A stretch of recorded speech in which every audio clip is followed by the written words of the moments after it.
நண்பர்களே, light house தரப்பில் பாருங்கள். தி ரைன் ஹவுஸ் என்று அழைக்கப்படும் 11 ஸ்குவாட்ரன் சேர்ந்த திறமையான விமானிகள் C295 உடன் ஃபிக்ஸ்ட் விங் ட்ரைனிங் ஃபேக்கல்டி சேர்ந்த 2 டார்னியர் 228 விமானங்களுடன் விக் ஃபார்மேஷனில் வருவதை பார்க்கிறீர்கள்.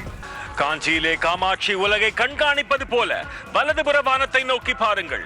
அங்கு ஒரு வான்வழி ஆரம்ப எச்சரிக்கை மற்றும் கட்டுப்பாட்டு விமானம் AEWNC மற்றும் 2 MiG-29 போர் ரக விமானம் உங்கள் முன்னால்.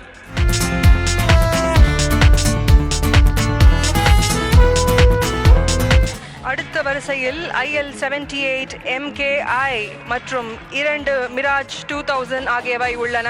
இது வானத்தில் பறக்கும் பொழுதே எரிபொருள் நிரப்புவதை நீங்கள் பார்க்கலாம். நட்ராஜ் அமைப்பில் வில்லும் அம்பும் போல உங்கள் முன்னால் இந்திய கடற்படையின் P-8I மற்றும் இந்திய விமானப்படையின் 2 ரஃபேல் விமானங்கள் லைட் ஹவுஸ் பக்கத்திலிருந்து உங்கள் முன்னால் தனுஷ் ஃபார்மேஷனில்.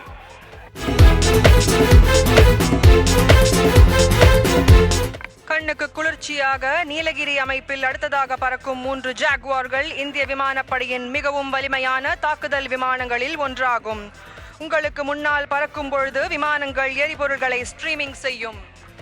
ஜல்லிக்கட்டு காளைய அலங்காநல்லூர்ல பார்த்திருப்பீங்க, வானத்துல பார்த்திருக்கீங்களா? இதோ உங்க முன்னால்.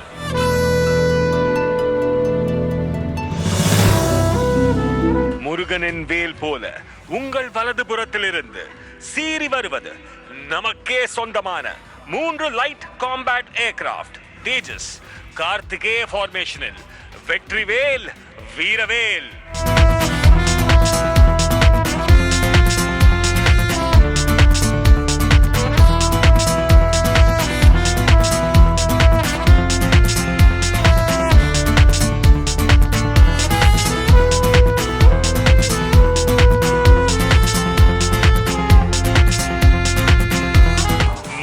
முத்தமிழ் மும்மதம் மும்மொழி யானை முன் வந்து எதிர்த்தவன் யாரடா என்றார் ஒட்டக்கூத்தர் எனும் பெரும் புலவர்.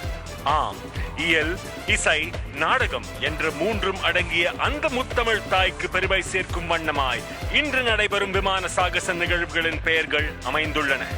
புயல், சங்கம், சேரன், சோழன், பாண்டியன், பல்லவன், கலாம், காவேரி, காஞ்சி, நட்ராஜ், தனுஷ், நீலகிரி, கார்த்திகேயா, மரீனா மற்றும் மகாபலி இவற்றுள் சில.